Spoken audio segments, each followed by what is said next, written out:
కాంగ్రెస్ ప్రభుత్వం ఏర్పాటు నిరుద్యోగుల విజయం అన్నారు బహుజన స్టూడెంట్స్ ఫెడరేషన్ రాష్ట్ర అధ్యక్షుడు వెలుపుల సంజయ్. ఉస్మానియా యూనివర్సిటీలో ర్యాలీ నిర్వహించారు విద్యార్థి నేతలు. గత బీఆర్ఎస్ ప్రభుత్వం ప్రవేశపెట్టిన జీవో నెంబర్ 45ను రద్దు చేయాలని డిమాండ్ చేశారు.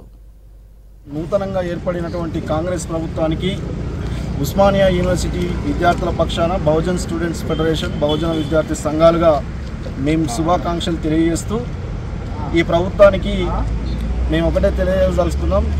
మీ విజయం ఈ రాష్ట్రంలో విద్యార్థి నిరుద్యోగుల విజయంగా మీరు భావించాల్సిన అవసరం ఉందని మీకు గుర్తు చేస్తూ, గత ప్రభుత్వం అయితే జీవో నెంబర్ 45ని తీసుకొచ్చి 58 సంవత్సరాలు ఉన్నటువంటి ప్రభుత్వ ఉద్యోగుల వయసును 61కి పెంచి వాళ్లకు సడలింపు ఇవ్వడం జరిగింది.